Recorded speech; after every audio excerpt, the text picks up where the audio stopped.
Hello, Hamdan വ്ളോഗ്സിലേക്ക് എല്ലാവർക്കും സ്വാഗതം. എന്താണ് എല്ലാവരുടെയും വിശേഷങ്ങൾ? സുഖമല്ലേ? അൽഹംദുലില്ലാ, ഞാനും ഇവിടെ സുഖമായിട്ടിരിക്കണം കേട്ടോ. അപ്പോൾ കുറച്ച് ദിവസമായിട്ട് വീഡിയോ ഒന്നും ഇട്ടിട്ടില്ല കേട്ടോ. എന്താണെന്ന് വെച്ചാൽ ഒരു ജാതി വിഷമാടോ. ഗൾഫിലൊക്കെ ഈ യുദ്ധത്തിൻ്റെ ഇതൊക്കെ ആയ കാരണം കൊണ്ട് സൗദിയിലും എല്ലായിടത്തും ഉണ്ടെന്ന് പറഞ്ഞാൽ എല്ലാ ഇതിലും ഉണ്ടല്ലോ. എല്ലാ ഗൾഫുകാരും പ്രവാസികളെയൊക്കെ അല്ലാഹു എല്ലാവരും കാത്തു രക്ഷിക്കട്ടെ. അപ്പോൾ അതിൻ്റെ ഒരു ടെൻഷനൊക്കെ ആകുമ്പോൾ ഇപ്പോൾ നമുക്ക് വീഡിയോ എടുക്കാനും ഇതിനൊന്നും തോന്നില്ലല്ലോ. അപ്പോൾ എന്തായാലും ഞാൻ വന്നിട്ടുള്ളത് എന്താണെന്നറിയോ, ഇൻക്യുബേറ്ററിൽ വെച്ച കുഞ്ഞുങ്ങളും അതേപോലെ കോഴിക്കട വെച്ച കുഞ്ഞുങ്ങളും തമ്മിലുള്ള വ്യത്യാസം എന്താണെന്ന് ഞാനിപ്പോൾ തംബ്നെയിലിൽ നിങ്ങൾ കണ്ടില്ലേ.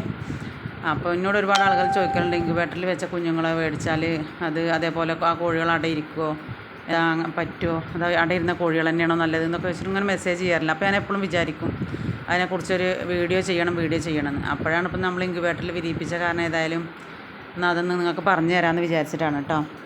അപ്പോൾ ഈ കോഴിക്കുട്ടികൾ അതിപ്പോൾ ഞാൻ ഇൻക്യുബേറ്ററിൽ വിരിയിപ്പിച്ച കോഴിക്കുഞ്ഞുങ്ങളാണ്. 33 കുട്ടികളുണ്ട് കേട്ടോ. അത് കോഴിക്കുഞ്ഞുങ്ങൾ.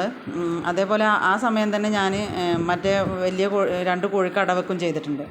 അപ്പോൾ അതേപോലെ 15 മുട്ട ഒരു കോഴിക്കും വെച്ച് കൊടുത്തിട്ടുണ്ടായിരുന്നു, ഒരു കോഴിക്ക് 10 മുട്ടയും വെച്ച് കൊടുത്തിട്ടുണ്ട്. അങ്ങനെ ഇതേപോലെ അതിലൊരു 13 മുട്ടയും അതേപോലെ ഒരു കോഴിക്ക് 10 കുട്ടികളും ഒരു കോഴിക്ക് 13 കുട്ടികളും ഉണ്ട് കേട്ടോ.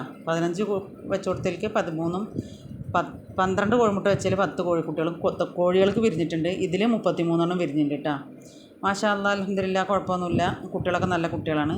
അപ്പോൾ എനിക്ക് പറയാനുള്ളത് എന്താണെന്ന് വെച്ചാൽ, ഇതിലുള്ള സംശയമാണല്ലോ ഇപ്പോൾ എല്ലാവർക്കും. ഇൻക്യുബേറ്ററിലത്തെ കുട്ടികളെ മേടിച്ചാൽ അത് ശരിയാവില്ല, അവർക്ക് ഇമ്മ്യൂണിറ്റി പവർ ഇല്ല, അതേപോലെ അവർ അടയിരിക്കുമോ, അത് തള്ളക്കോഴിക്ക് വെച്ചതല്ലല്ലോ എന്നൊക്കെ.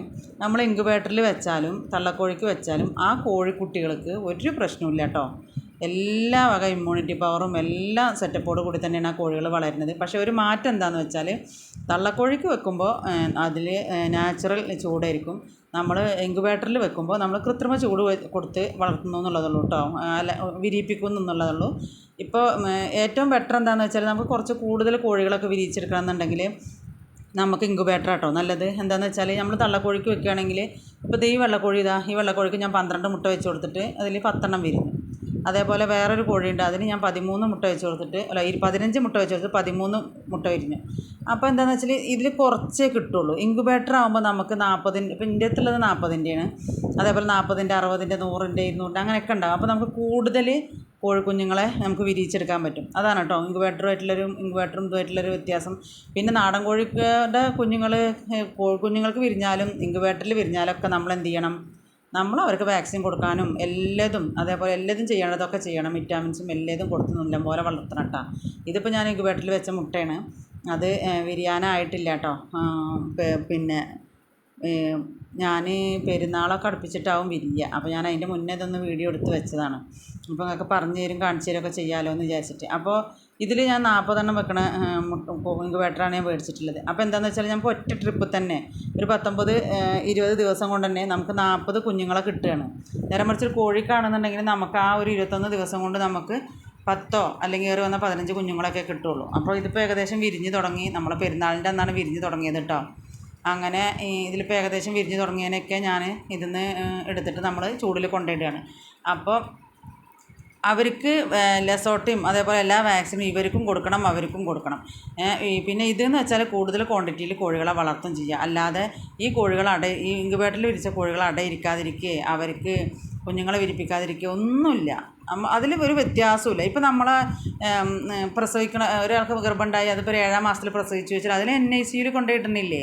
കൃത്രിമ ചൂടല്ലേ ഇപ്പോൾ ആ കുട്ടികൾക്ക് കൊടുക്കണം. കാരണം അതെന്താ വെച്ചാൽ വയറ്റിൽ കിടക്കുന്ന അതേ ഇത് നമ്മൾ പുറത്ത് കൊടുക്കുകയാണ്. അപ്പോൾ 2-3 മാസം നമ്മളുടെ കുട്ടികൾ ആ ഒരു സമയം ആ മൂപ്പ് എത്തണ വരെ നമ്മൾ ചൂടിലിടും. എന്നിട്ടിപ്പോൾ ആ കുട്ടികൾക്ക് വല്ല എന്തെങ്കിലും കുറവുണ്ടോ? ഇല്ലല്ലോ, സാധാ കുട്ടികളെ പോലെ തന്നെ അല്ലേ. അതേപോലെ തന്നെ ഇതിപ്പോൾ പ്രത്യേകിച്ചിട്ട് മാറ്റങ്ങളൊന്നുമില്ല. ഇൻക്യുബേറ്ററിൽ വെച്ച കുട്ടികളൊക്കെ നല്ല കുട്ടികളാണ്. ഇവിടെ ഇപ്പോൾ നമ്മളുടെ ഈ ബാച്ച് മുട്ടിട്ടുകൊണ്ടിരിക്കുന്നതൊക്കെ നമ്മളുടെ ഇൻക്യുബേറ്ററിൽ ഇരിക്കണം. അവരൊക്കെ ഇപ്പോൾ അടയിരുന്നിട്ട് നീച്ച് പോകണം തന്നെ ഇല്ല. അല്ലാണ്ട് ഒരു വ്യത്യാസമുള്ള കേട്ടോ. ഇൻക്യുബേറ്ററിൽ വിരിയിച്ച കുഞ്ഞുങ്ങളെ മേടിച്ച് വെച്ചിട്ട് നിങ്ങൾക്ക് ഒരു കുഴപ്പമില്ല. പിന്നെ കുറേ ആളുകൾ അത് അങ്ങനെ പിന്നെ കുറേ ആളുകൾ പറഞ്ഞുണ്ടാക്കുന്നതാണ്, അല്ലാത്ത ഒരു പ്രശ്നമില്ല. മുട്ടിടാൻ പ്രശ്നങ്ങളോ അല്ലെങ്കിൽ ചാവ്, അതിപ്പം തള്ളക്കോഴിക്ക് വെച്ച കുഞ്ഞുങ്ങളാണെങ്കിലും ചാവും ഇമ്മ്യൂണിറ്റി പവറും ഒക്കെ ഇല്ലാതിരിക്കുകയൊക്കെ ചെയ്യും. ഇതിന് രണ്ടിലൊരു വ്യത്യാസം എനിക്കെപ്പോഴും ഗുണം തോന്നിയിട്ടുള്ള ഇൻക്യുബേറ്റർ കേട്ടോ. എന്താണെന്ന് വെച്ചാൽ 30 ദിവസം കൊണ്ട് 30 എന്നാണ് പറയുന്നത്, 21 ദിവസം കൊണ്ട് നമുക്ക് കൂടുതൽ കുഞ്ഞുങ്ങളെ വിരിയിച്ചിറക്കാൻ പറ്റും. 40 കുഞ്ഞുങ്ങളെ വിരിയിച്ചിറക്കാൻ പറ്റും. നേരെ മറിച്ച് നമ്മളൊരു കോഴിക്ക് കൊടുക്കണമെങ്കിൽ 40 കുഞ്ഞുങ്ങൾ വിരിയണമെങ്കിൽ 10 വെച്ച മുട്ട 4 കോഴികൾക്ക് വെക്കാൻ വേണം. പിന്നെ എന്താ വെച്ചാൽ കോഴികൾക്ക് വെച്ച് കൊടുക്കുന്ന സമയത്ത് അതിന് കൂട് സെപ്പറേറ്റ് വേണം. എല്ലാ കോഴികളെയും കൂടി വെച്ചിട്ട് വെക്കാൻ പറ്റില്ലല്ലോ. അപ്പോൾ അതൊക്കെ മെനക്കെടാണ്. ഇതെന്ന് വെച്ചാൽ ഇൻക്യുബേറ്ററിൽ വെച്ചാൽ നമുക്ക് ഇവരെ നേരെ ഒരു ബൾബിൻ്റെ ചോട്ടിൽ ഇട്ട് കൊടുത്തിട്ട് ഇവരെ സെറ്റാക്കി കൊണ്ടുവരാം. പിന്നെ നമുക്ക് കോഴീനെ വിരിയിച്ച് കൊടുക്കാനും ഡെലിവറി ഒക്കെ ഉള്ള ആളുകളാണെന്നുണ്ടെങ്കിൽ അവർക്കൊക്കെ എപ്പോഴും ഒറ്റ ട്രിപ്പിൽ കൂടുതൽ കോഴികളെ വിരിയിപ്പിക്കാൻ ഇൻക്യുബേറ്റർ തന്നെയാണ് നല്ലത് കേട്ടോ. അപ്പോൾ നിങ്ങൾക്ക് ആർക്കെങ്കിലും കോഴിക്കുഞ്ഞുങ്ങളെ ആവശ്യമുണ്ടെന്നുണ്ടെങ്കിൽ വാട്സപ്പിൽ മെസ്സേജ് അയച്ചാൽ മതി. ഈ കോഴിക്കുഞ്ഞുങ്ങളൊക്കെ കൊടുക്കാനുള്ളതാണ് കേട്ടോ. അപ്പോൾ ഞാൻ എന്തായാലും ഇപ്പോൾ ഒരു മാസം കഴിഞ്ഞിട്ട് കൊടുക്കാൻ ഉദ്ദേശിക്കണുള്ളൂ. എന്താണെന്ന് വെച്ചാൽ അവർ ഇനിയിപ്പോൾ നമ്മൾ ഇവിടെ വിരിയിച്ചിട്ടും അതേപോലെ അവരെ കെയർ ചെയ്തിട്ടൊക്കെ നമുക്കറിയാം. ഇപ്പോൾ പുതിയതായിട്ടോ അല്ലെങ്കിൽ ഇതറിയാത്ത ആളുകൾ കൊണ്ടുപോകുമ്പോൾ അവർക്ക് ചൂടൊന്നും കറക്റ്റ് അല്ലെങ്കിൽ നമ്മളെ കോഴിക്കുഞ്ഞുങ്ങളൊക്കെ ചത്തുപോകും. അപ്പോൾ നമ്മൾ ഇത്രയും ഇടങ്ങാറായി വിരിയിച്ച് സെറ്റാക്കി കൊണ്ടുവന്ന കോഴിക്കുഞ്ഞുങ്ങൾ ചാവുമ്പോൾ നമുക്കൊരു വിഷമല്ലേ. അപ്പോൾ ഞാൻ എന്ത് വിചാരിച്ചു, ഒരു മാസം കഴിഞ്ഞിട്ട് കൊടുക്കുമ്പോൾ കൊണ്ടുപോകുന്നവർക്ക് കുഴപ്പമില്ല. കാരണം ചൂടിൻ്റെ ആവശ്യമൊന്നുമില്ല. അത്രയും പ്രശ്നങ്ങളൊന്നും വരാത്ത കാരണം കൊണ്ട് അവർക്ക് കൊണ്ടുപോകുന്നവർക്കൊരു വിഷയമില്ല. അപ്പോൾ അവർക്ക് ഒരു മാസം കഴിഞ്ഞാൽ പിന്നെ സ്റ്റാർട്ടറും കുറച്ച് ഗ്രോവറും കൂടി കൂട്ടിയിട്ട് അങ്ങനെ 2-ാം മാസം കഴിഞ്ഞ് അങ്ങനെ ഗ്രോവർ കൊടുത്ത് വളർത്തുകയാണെന്നുണ്ടെങ്കിൽ ഒരു കുഴപ്പമില്ലല്ലോ. അപ്പോൾ അങ്ങനെ വിചാരിച്ചിട്ടാണ് കേട്ടോ. അപ്പോൾ നമ്മളിപ്പോൾ ഈ മാസം മുതൽ കോഴിക്കുഞ്ഞുങ്ങളെ സെയിൽ തുടങ്ങിയിട്ടുണ്ട്. കാരണം എല്ലാവരും വിളിച്ചിട്ട് കോഴികളുണ്ടോ എന്ന് ചോദിക്കുക. പക്ഷേ എനിക്കെന്താ കൊടുക്കാൻ പറ്റാത്തതെന്ന് വെച്ചാൽ പേരൻറ് സ്റ്റോക്ക് കൊടുത്തു കഴിഞ്ഞാൽ നമുക്ക് കോഴിക്കുഞ്ഞുങ്ങൾ നമുക്ക് പിന്നെ വിരിയിപ്പിക്കാൻ പറ്റില്ലല്ലോ. ഇപ്രാവശ്യം ഒക്കെ നല്ല പുള്ളികൾ നന്നായിട്ട് വിരിഞ്ഞിട്ടുണ്ട് കേട്ടോ. നമ്മളുടെ ഓറഞ്ച് പുള്ളിയും മറ്റേ പുള്ളികളൊക്കെ ആയിട്ട് നല്ല പുള്ളിക്കോഴി കുഞ്ഞുങ്ങളാണ് ഇത് വിരിഞ്ഞിട്ടുള്ളത്. ഇപ്പോൾ ഇതൊന്നും മനസ്സിലാവാത്തത് നിങ്ങൾ നോക്കണ്ട. കുറച്ചും കൂടി കഴിഞ്ഞാൽ ഇതൊക്കെ പുള്ളി കയറി വരിക ചെയ്യാട്ടോ. ഒരു മാസം 2 മാസമൊക്കെ ആകുമ്പോൾ എന്തായാലും നന്നായിട്ട് ഫുള്ള് ക്ലിയർ ആയിട്ട് അറിയാൻ പറ്റും. അപ്പോൾ നമ്മളിവിടെ ഉള്ള 5 പുള്ളിപ്പൂവന്മാരതാ ഓരോ വെറൈറ്റി പൂവന്മാരാണല്ലോ നമ്മളെത്തുള്ളത്. അതിൻ്റെ കുട്ടികളാണ്. അപ്പോൾ എന്തായാലും കുഞ്ഞുങ്ങൾ ആവശ്യമുള്ളവരെന്നുണ്ടെങ്കിൽ വാട്സപ്പിലൊന്ന് പറഞ്ഞാൽ മതി. ഇതേപോലെ നമ്മൾ കോഴിക്ക് വെച്ച കുഞ്ഞുങ്ങളുണ്ട്, 2 കോഴിക്ക് വെച്ച കുഞ്ഞുങ്ങളുണ്ട്, അതേപോലെ ഇപ്പം ഇൻക്യുബേറ്ററിൽ വെച്ച കുഞ്ഞുങ്ങളുണ്ട്. ഒക്കെ ഒരേ ടൈമാണ്, ഒരു ദിവസത്തെ വ്യത്യാസമുള്ളൂ. ഒരാൾ 18-ാം തീയതി, 2 തള്ളക്കോഴികൾ 18-ാം തീയതി, ഇവർ പെരുന്നാളിൻ്റെ അന്ന് 20-ാം തീയതി അങ്ങനെ വിരിഞ്ഞത്. അങ്ങനെ 2 ദിവസത്തെ വ്യത്യാസത്തിലുള്ളൂ. അപ്പോൾ നമ്മൾ സെയിലുണ്ട്. കോഴിക്കുഞ്ഞുങ്ങൾ 1 മാസമായ കുഞ്ഞുങ്ങളെയൊക്കെ വേണമെന്നുണ്ടെങ്കിൽ നിങ്ങളൊന്ന് വിളിച്ചാൽ മതി വാട്സപ്പിൽ. അപ്പോൾ നിങ്ങൾക്ക് തരാം. 1 മാസം കഴിഞ്ഞ കുഞ്ഞുങ്ങളെ നിങ്ങൾ ചൂടിലിടുക ഒന്നും ചെയ്യേണ്ട ആവശ്യമില്ല. അവർക്ക് സ്റ്റാർട്ടറും ഗ്രോവറും കൂടി ഒന്ന് മിക്സ് ചെയ്തിട്ട് കൊടുത്താൽ മതി. ഒരു 1.5 മാസമൊക്കെ ആകുമ്പോഴത്തേനും ഫുൾ പിന്നെ ഗ്രോവർ മാത്രം കൊടുക്കുക. അതേപോലെ അരി ഗോതമ്പൊക്കെ ഉണ്ടെങ്കിൽ അതൊക്കെ പൊടിച്ച് കൊടുക്കുക. പിന്നെ എല്ലാ ഫുഡ് വേസ്റ്റും കൊടുത്ത് തുടങ്ങുക അവർക്ക് കുറേശ്ശെ കേട്ടോ. അപ്പോൾ ഞാൻ പറഞ്ഞു വന്നത് ഇൻക്യുബേറ്ററിൽ വിരിയിച്ച കുഞ്ഞുങ്ങൾക്ക് ഒരു കുഴപ്പമില്ല. പിന്നെ ഇനിയിപ്പോൾ നമ്മളിത് അടുത്ത ട്രിപ്പ് വെക്കാൻ വേണ്ടി പോവുകയാണ്. അപ്പോൾ എന്താ ചെയ്യുകയെന്ന് വെച്ചാൽ ഇൻക്യുബേറ്റർ ഒരു ട്രിപ്പ് കുഞ്ഞുങ്ങളെ വിരിയിച്ച് കഴിഞ്ഞാൽ നന്നായിട്ട് ക്ലീൻ ചെയ്യുക. ഇതിൻ്റെ എല്ലാ ഭാഗങ്ങളും എടുത്ത് നന്നായി ക്ലീൻ ചെയ്ത് സെറ്റാക്കിയതിൻ്റെ ശേഷം ഞാൻ ഡെറ്റോളിട്ടിട്ടൊന്ന് തുടച്ചെടുക്കും കേട്ടോ. നന്നായിട്ടല്ലേ ഇതും അങ്ങനെ സെറ്റാക്കിയതിൻ്റെ ശേഷം പിന്നെ നമ്മളെപ്പോഴും അടുത്ത ബാച്ച് വെക്കാൻ പാടുള്ളൂ കേട്ടോ. നല്ല ക്ലീൻ ചെയ്തതിൻ്റെ ശേഷം. അല്ലെങ്കിൽ അണുബാധയൊക്കെ എത്ര ആയാലും ഈ മുട്ട ഇരുന്നിട്ട് ചിലതിന് എന്തെങ്കിലുമൊക്കെ കംപ്ലൈൻറ്റ് ഉണ്ടെങ്കിൽ നമുക്ക് അറിയില്ലല്ലോ. അപ്പോൾ അങ്ങനെ ചെയ്യുക. അതേപോലെ കോഴിക്കുഞ്ഞുങ്ങളെ കൊടുന്നിടുന്ന കൂട് പിന്നെ നമ്മളുടെ ഈ ഇതില്ലേ, എന്താണ് പറയുക, നമ്മളുടെ പിന്നെ ആ പൊടി അതിട്ടിട്ട് ക്ലിയർ ആക്കിയിട്ട് പറഞ്ഞാലും കിട്ടുന്നില്ല ഒന്നും.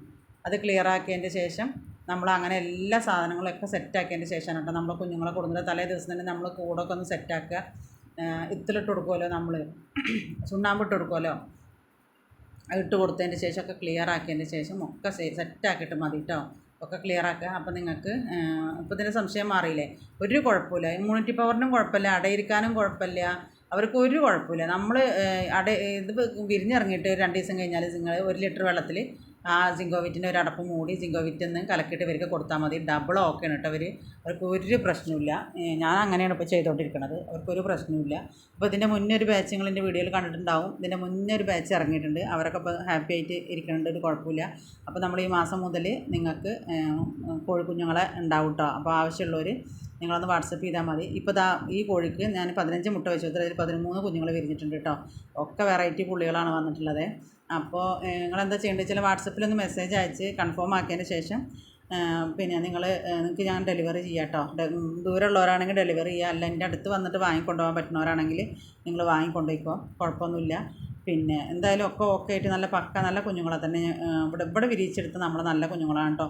ആ കോഴി ഇവരുടെ അമ്മമാരൊക്കെ പടയിരുന്നു കൊണ്ടിരിക്കുക. അപ്പോൾ സത്യം പറഞ്ഞാൽ എനിക്ക് 5 മുട്ടയാണ് ഇപ്പോൾ ഇന്ന് കിട്ടിയിട്ടുള്ളത്. കാരണം ബാക്കിയൊക്കെ കെടുപ്പില്ല, അടയിരിക്കണമൊക്കെ അവരെത്ര പുറത്ത് കാട്ടി വിട്ടിട്ടും അവർ വിടുന്നില്ല. അതുകൊണ്ട് അടയിരിക്കാത്ത കോഴികളല്ല. അതുകൊണ്ട് നിങ്ങൾക്ക് ധൈര്യമായിട്ട് വാങ്ങാം, ഒരു കുഴപ്പമില്ല. അതേപോലെ സംരംഭം തുടങ്ങാൻ ആഗ്രഹിക്കുന്നവരും എന്തെങ്കിലും ഒരു വരുമാനം കിട്ടാൻ ആഗ്രഹിക്കുന്നവരാണെന്നുണ്ടെങ്കിൽ നമ്മളെ നല്ല നാടൻ കോഴിക്കുഞ്ഞുങ്ങൾ, നല്ല വെറൈറ്റി കുഞ്ഞുങ്ങളുണ്ട്, നിങ്ങൾക്ക് കൊണ്ടുപോവാം. എന്തായാലും 1 മാസം കഴിഞ്ഞിട്ടേ ഞാൻ തരുന്നുള്ളൂ. 1 മാസം കഴിയുമ്പോഴത്തേനും നിങ്ങൾ ബുക്ക് ചെയ്യുകയാണെന്നുണ്ടെങ്കിൽ ഇങ്ങനെ കിട്ടും കേട്ടോ. ഇൻഷാ അല്ലാ ഞാൻ വേറൊരു വീഡിയോ ആയിട്ട് വരെ.